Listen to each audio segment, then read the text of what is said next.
आज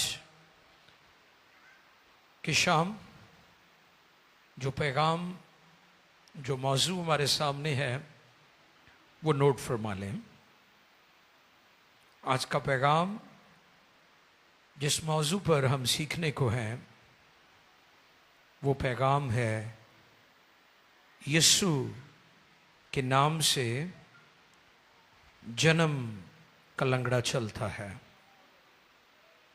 और उसका सब टाइटल यीशु नाम की कुदरत। हालेलुया।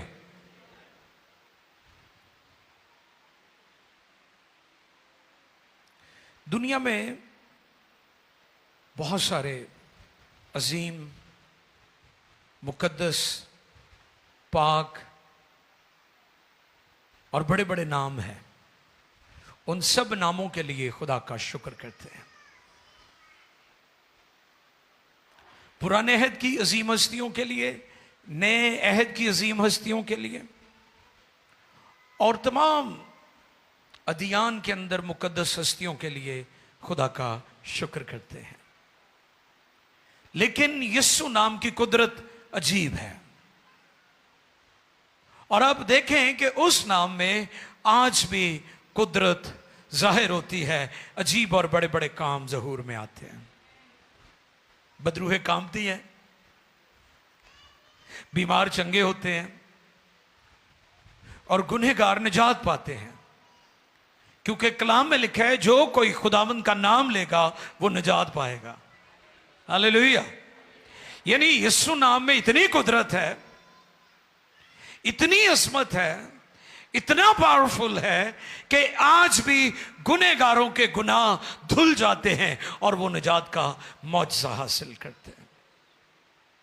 इसलिए आज का जो मौजू, आज का जो टॉपिक है वो इंतहाई शानदार है। यीशु के नाम से जन्म का लंगड़ा चलता है। अमाल की किताब पहले बाब, तीसरे बाब की पहली से 10वीं आयत मुकद्दसा तक। रसूलों के अमाल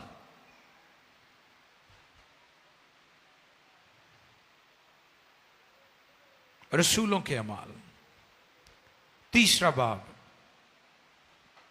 पहली आयत से 10वीं आयत तक हम कलाम का यह हिस्सा तिलावत करेंगे। आओ इस तिलावत को सुने, ध्यान से खुदा के कलाम को सुनिएगा प्लीज जी। खुदा के कलाम में मुकद्दस में यूं लिखा है, पतरस और यूहन्ना दुआ के वक्त यानी तीसरे पहर हैकल को जा रहे थे, और लोग एक जन्म के लंगड़े को ला रहे थे, जिसको हर रोज हैकल के उस दरवाज़ा पर बैठा देते थे जो खूबसूरत कहलाता है, ताकि हैकल में जाने वालों से भीख मांगे। जब उसने पतरस और यूहन्ना को हैकल में जाते देखा तो उनसे भीख मांगी। पतरस और यूहन्ना ने उस पर गौर से नजर की, और पतरस ने कहा, हमारी तरफ देख। वो उनसे कुछ मिलने की उम्मीद पर उनकी तरफ मतवजा हुआ। पतरस ने कहा, चांदी सोना तो मेरे पास है नहीं, मगर जो मेरे पास है वो तुझे दिए देता हूँ। यीशु मसीह नासरी के नाम से चल फिर। और उसका दाहिना हाथ पकड़कर उसको उठाया, और उसी दम उसके पांव और टखने मजबूत हो गए, और वो कूदकर खड़ा हो गया और चलने फिरने लगा, और चलता और कूदता और खुदा की हम्द करता हुआ उनके साथ हैकल में गया। और सब लोगों ने उसे चलते फिरते और खुदा की हम्द करते देखकर उसको पहचाना कि ये वही है जो हैकल के खूबसूरत दरवाज़ा पर बैठा भीख मांगा करता था। और उस माजरा से जो उस पर वाक़या हुआ था बहुत दंग और हैरान हुए। आमीन। मुकद्दस कलाम के पढ़े, सुने, समझे और कबूल किए जाने पर खुदा की बरकत। सब कहें आमीन। कलाम खुदा में से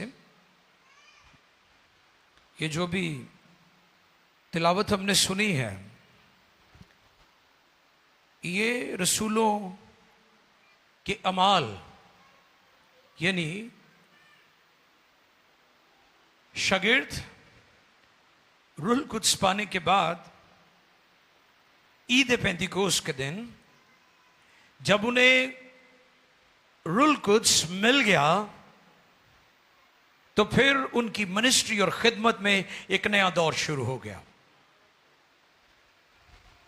एक नया आगाज शुरू हो गया, नई शुरुआत।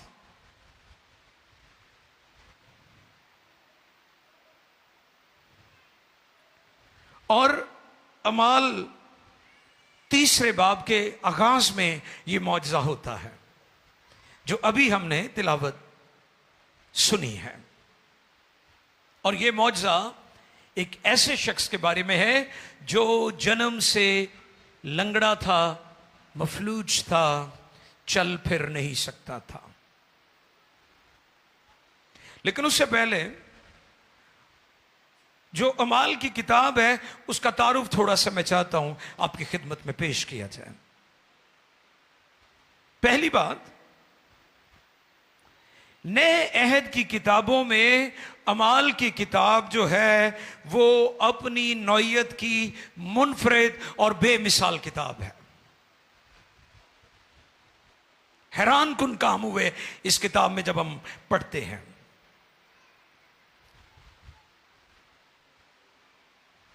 और ये ऐसी किताब है जो अनाजील और खुदूद के दरमियान ब्रिज का यानी पुल का काम करती है। और फिर इसके बारे में मुफस्सरीन कहते हैं ये लूका तबीब की मार्फत लिखी गई इंजील का तसलसल है, उसी को कंटिन्यू रखा गया है इस किताब में। और फिर बाज़ मुफस्सिर यह भी कहते हैं कि अमाल की किताब गॉस्पल ऑफ होली स्पिरिट है। हालेलुया। ये रूह कुद्स की इंजील भी है। अभी 8 जून को हम ईद पेंतिकोस नुज़ूल रूह कुद्स का जो डे है उसको सेलिब्रेट करने वाले हैं। हालेलुया। बाइबल के उसातिज़ा, मुफस्सरीन और थियोलॉजियन ये कहते हैं कि अमाल की किताब जो है ये रूह कुद्स की इंजील है, गॉस्पल ऑफ होली स्पिरिट है ये। और फिर इसमें मैं मुख्तसर बयान करूंगा कि इसमें जो इसका ऑथर है, जो इसका मुसन्निफ है, जो इसका लिखने वाला है, उसने इसे 4 हिस्सों में तकसीम किया है। 4 पोर्शन है इसके। नोट करें अगर आप कर रहे हैं। इसका एक हिस्सा इवेंजलिस्टिक बिशारती पैगामात पर मुश्तमिल है और फिर इसका दूसरा हिस्सा इसमें तालीमी पैगामात यानी गौरो फिक्र की तालीम दी गई है कि चर्च को अब नेक्स्ट लेवल पर जाने की जरूरत है। ये नहीं भी चर्च पहली क्लास ही बैठा रहे, कलीसिया को रूहानी तौर पर पुख्तगी की, मजबूती की, स्पिरिचुअल मैच्योरिटी की जरूरत है। इस किताब को पढ़ने से आप स्पिरिचुअली तौर पर मैच्योर भी हो जाएंगे। यह इसकी अहमियत को बयान करती है। और तीसरी इसमें खास तालीम दी गई है दावत ईमान, यानी ये अपॉलोजेटिक पर भी बात करती है कि दुनिया और कौमों को यीशु के बारे में बताया जाए। दुनिया को बताया जाए कि यीशु मसीह सिर्फ मसीहों के लिए निजात दहिंदा नहीं है बल्कि अक़वाम आलम के लिए है। और फिर चौथी और आखिरी बात, इसमें नसीहत से भरे हुए पैगामात और तालीमात कसरत से पाई जाती हैं। 4 पोर्शन है इसके। और अगर आप इसको ध्यान से पढ़ें तो आपको रूहानी बातें, इल्मी बातें, तरक्की की बातें, खुदा के हैरान कुन काम तो मिलेंगे, आपकी थियोलॉजी, आपकी जो इल्म इलाही है वो भी ठीक हो जाएगी। जो लोग रॉन्ग और गलत कॉन्सेप्ट बयान करते हैं वो भी ठीक हो सकते हैं। तो इसलिए अमाल की किताब बड़ी खास है। इसका हमारे लिए पढ़ना, मुतालिया करना, इसकी स्टडी करना बहुत जरूरी है। जैसा कि तीसरे बाब के आगाज में जिस्मानी शिफा का जिक्र मिलता है, जो कि जन्म का लंगड़ा था और हर रोज उसे हैकल के कौन से दरवाजे पर, खूबसूरत दरवाजे पर बिठा दिया जाता था।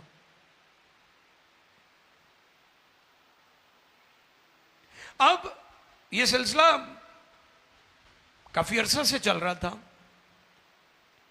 आप अगर किसी मुसीबत में फंस जाएं, कोई ऐसी बीमारी लग जाए, तो कई दफा आप उस मुसीबत के साथ चलते चलते समझौता भी कर लेते हैं। आप कहते हैं कि चल लगता है हमें लिखी सी, तो चलो फिर इस तरह ही तुरे रहने, जो फिर किस्मत से है वो चलता ही रहना। कई कंप्रोमाइज कर लेते हैं ना, समझौता ऐसे करते हैं ना लोग। ये शख्स जो जन्म यानी बाय बर्थ, जन्म से, जब से पैदा हुआ है, ये मफलूज और ये लंगड़ा है, चलने से कासिर है। लोगों को देखता होगा जो अपने पांव पर चल के आते हैं, लेकिन इसने अपने अंदर से यह बात ही निकाल दी थी कि मैं ठीक हो सकता हूं। आज शाम मेरा उनके लिए पैगाम है जो ये सोचते हैं कि मैं ठीक नहीं हो सकता। उनके लिए आज मैसेज, आज का पैगाम बड़ा खास है।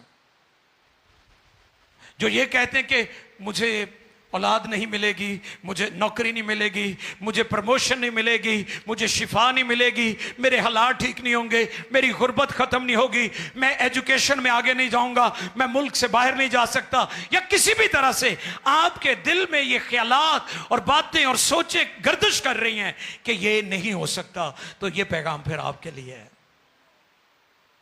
उसने शिफा की जो हीलिंग डिजायर थी उसने अपने अंदर से खत्म ही कर दी थी।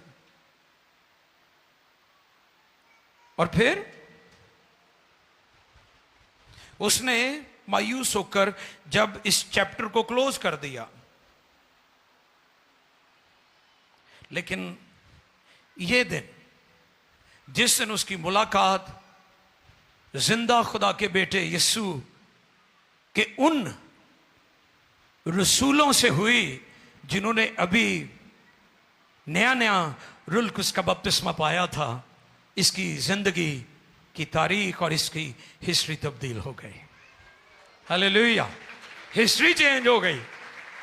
वो नवे नवे रूह कुद्स ना भरे हुए सन, ते जोश भी सी ते जज्बा भी सी, क्योंकि जब आप नए नए निजात पाते हैं, तौबा करते हैं, बपतिस्मा लेते हैं, रूह कुद्स से मामूर होते हैं, आपका जो जोश होता है वो देखने वाला होता है।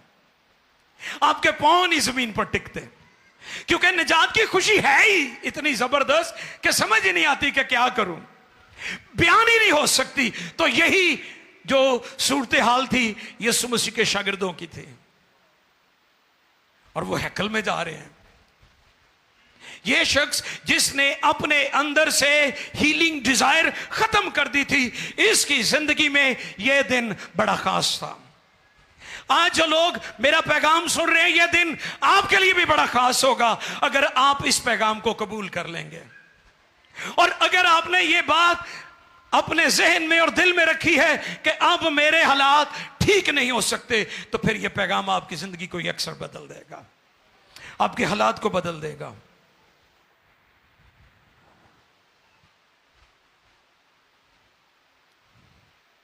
इसे कहां पर रखा गया? हाँ, हैकल, टेंपल, वही हैकल जिसकी तरफ रुख करके दानियल दुआ करते थे। दानियल, मुकद्दस दानियल नबी दुआ करते थे। अहले यहूद की दिलचस्पी बहुत ज्यादा हैकल में, एब्सोल्युटली वो मुकद्दस जगह, पाक जगह, जिसका नक्शा आसमान पर था और फिर जमीन पर बनाई गई। खैमा इज्तिमा भी ऐसे ही था। सारी चीजें खुदा ने जो ऊपर थी वो दिखाई कि कैसे कैसे होना चाहिए।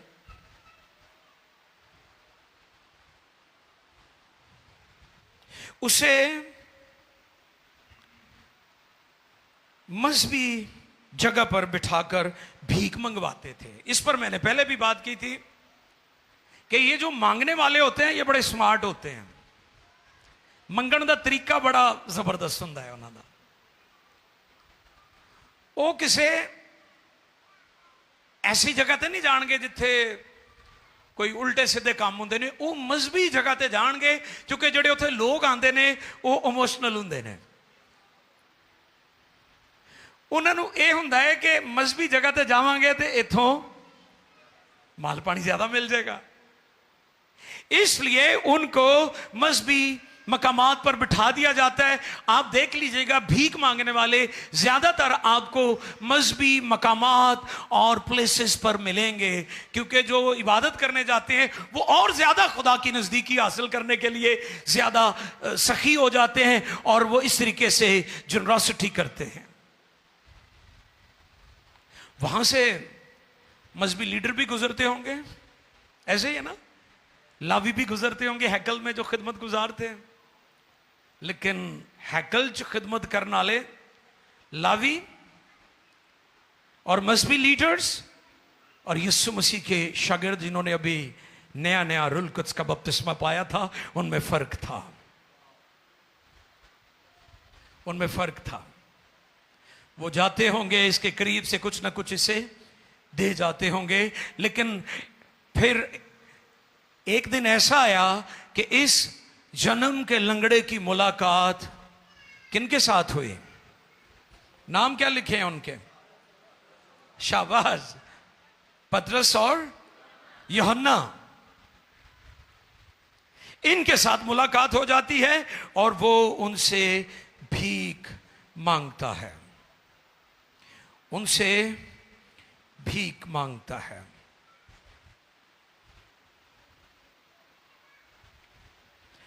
और वो उसको क्या कहते हैं? अब वो कहां पर बैठा है, पहले थोड़ा सा इस पर हम बात कर लें। हैकल के, इस पर मैं गौर कर रहा था, उसे बाहर की दुनिया का इल्म है, उसे हैकल की अंदर की दुनिया का कोई नहीं पता। बेशुमार लोग खुदा की हुजूरी से बाहर बैठकर कुछ बड़ा और खास करना चाहते हैं और नहीं कर पाते, क्योंकि वो बाहर की दुनिया से वाकिफ हैं, अंदर की दुनिया से नावाकिफ हैं।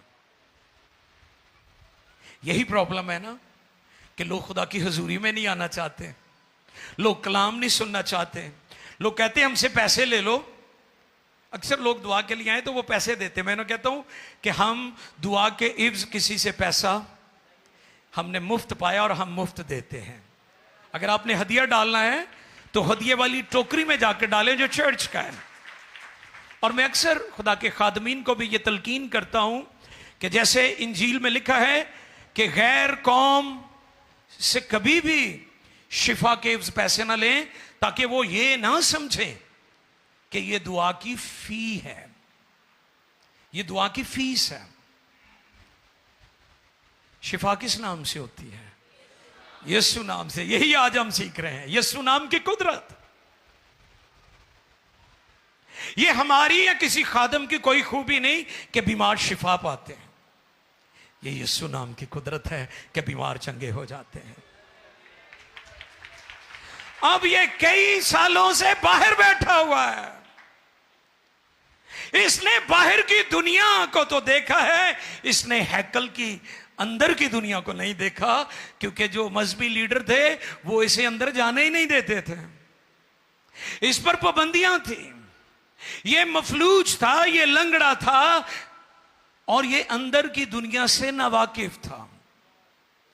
लेकिन यीशु के शागिर्दों के साथ जब इसकी मुलाकात हो गई तो फिर दी दुनिया भी बदल गई। बाहर दी दुनिया छड़ के उन्होंने नाल अंदर ही चला गया। तो जो अंदर गया होना तो वेख के हैरान हो गया होना कि ऐ की हो गया। तो यही काम मेरा यस्सु करता है, जिसकी जिंदगी में वो आ जाए उसकी बाहर और अंदर की दुनिया तब्दील कर देता है। और यह काम हुआ है इसकी जिंदगी में। मजहबी लोगों ने उसे भीख मांगने का ट्रिक तो बता दिया था, उसे यह फार्मूला तो आ गया था कि भीख मांगने के लिए जो मैंने तरीके इस्तेमाल करने वो क्या क्या है। उसे भीख के सारे फार्मूले आते थे, लेकिन उसे खुदा की अजीब कुदरत का कोई तजुर्बा नहीं था।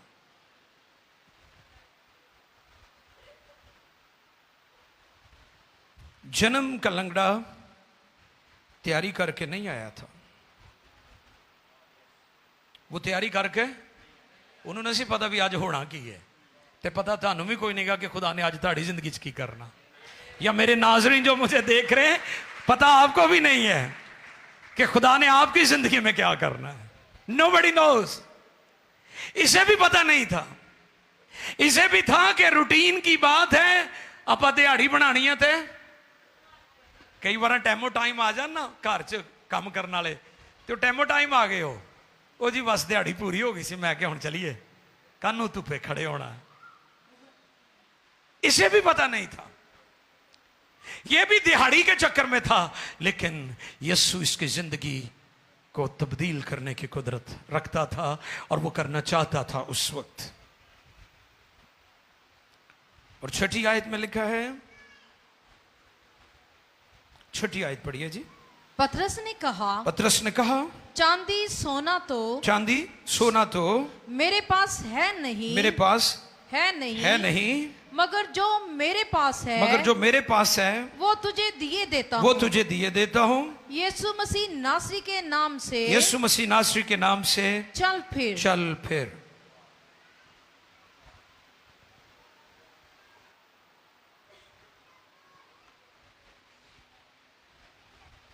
वाह। पहली बात उन्होंने उसे गौर से देखा। क्या किया उन्होंने? गौर से देखा, यानी लाइट नहीं लिया। मैंने पिछले दिनों भी बताया था कि यीशु को कभी जल्दी नहीं होती थी। हमें जल्दी हो सकती है, आज के पास्टर्स को जल्दी हो सकती है कि रश लग जाएगा, भीड़ जमा हो जाएगी, सिक्योरिटी रिस्क बन जाएगा, लेकिन मेरा यीशु कभी भी लोगों को नजरअंदाज नहीं करता था।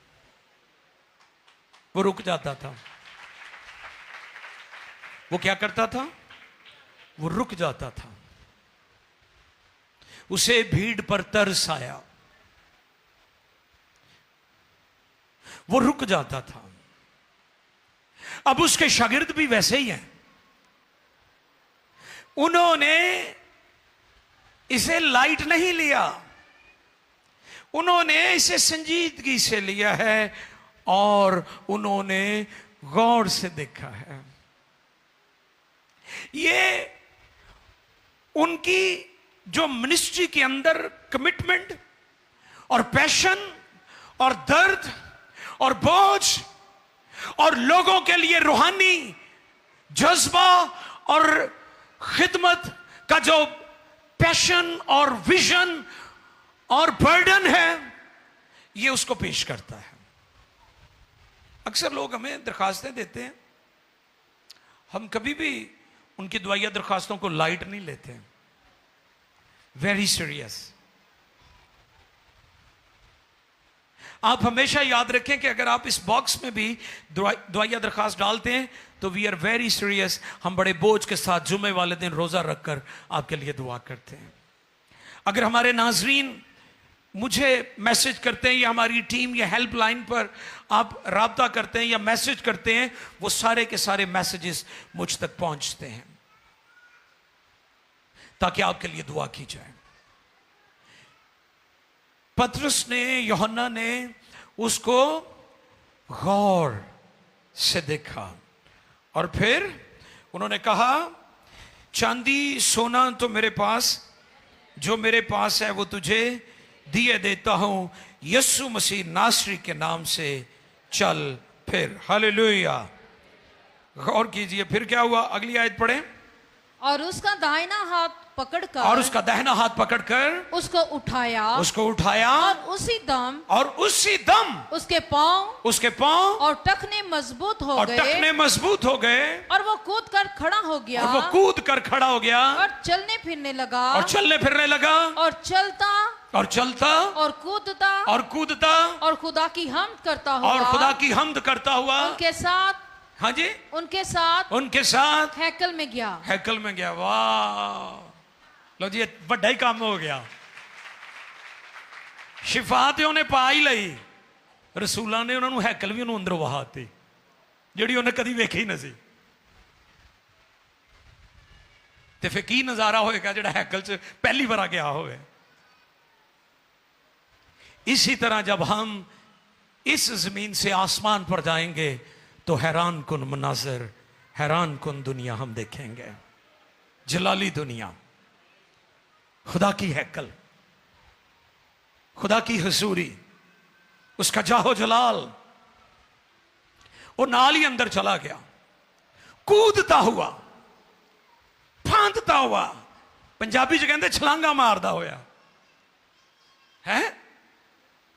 ऐसा बड़ा काम होया कि वो कूदता हुआ हैकल में चला गया।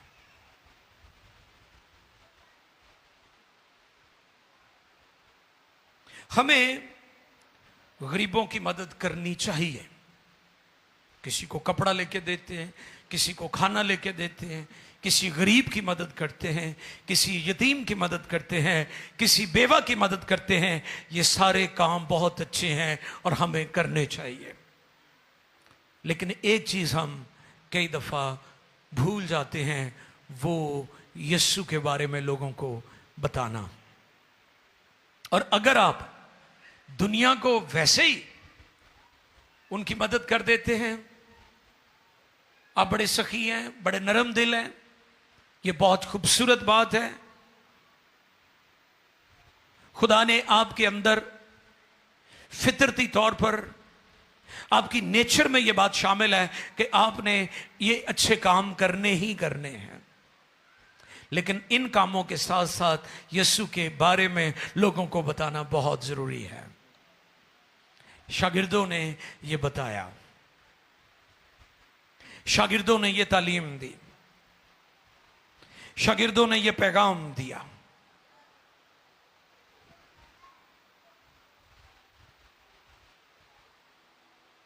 शरीयत ने उस मफलूज को हैकल से बाहर रखा, मगर यीशु के फजल ने उसको हैकल के अंदर ले आया। उछलता कूदता गवाही देता रहा, और इस मौजज़े ने उस वक्त के मजहबी ठेकेदारों की बुनियादें हिला के रख दी। उस वक्त के जिन्होंने मफलूजों के लिए दरवाजे बंद किए हुए थे, जो गुनहगारों से नफरत करते थे, जो दिखावे की रासबाजी, दिखावे की प्रशिश और इबादतें करते थे, इस मौजज़े ने उनकी बुनियादें हिला के रख दी। और आज भी जहां जहां कुदरत जाहिर होती है, लोग दंग रह जाते हैं। और कई दफा मौजज़ें, शिफाएं, बरकतें जो नाजिल होती हैं, वो लोगों को हिला के रख देती हैं। खुदा का पाक रूह आज भी काम कर रहा है। रुल कुछ की मामूरी से आज भी लंगड़े चलते हैं, गूंगे बोलते हैं, अंधे देखते हैं, और कोड़ी पाक साफ किए जाते हैं। 2025 साल गुजर गए, यीशु नाम की कुदरत वैसी की वैसी है। जब हमारे खुदावंद जमीनी खिदमत कर रहे थे तो तब भी मौजज़े होते थे, और आज जब यीशु का नाम लिया जाता है फिर भी मौजज़े होते हैं। उस वक्त भी गुनहगार निजात पाते थे, आज भी यीशु के नाम में, उसके नाम की मुनादी पूरी दुनिया में की जा रही है, उसकी इंजील पूरी दुनिया में सुनाई जा रही है। और आज भी दुनिया कौमें निजात का तजुर्बा हासिल कर रही हैं, क्योंकि यीशु नाम में कुदरत पाई जाती है, पाक कलाम में कुदरत पाई जाती है। हालेलुया। यीशु के नाम से जन्म का लंगड़ा चलता है, क्योंकि यीशु के नाम में कुदरत है। यीशु के नाम में कुदरत है। और ये नाम ऐसा है, जब भी इस नाम को आप पुकारते हैं, जब भी इस नाम को आप लेते हैं, अजीब खुशी और राहत मिलती है, ताजगी मिलती है, जोश मिलता है, जज्बा मिलता है, बरकत मिलती है और खुदा की नज़दीकी का एहसास होता है। आओ झुकें और हमेशा इस नाम को जपते रहें, क्योंकि यीशु नाम में कुदरत पाई जाती है।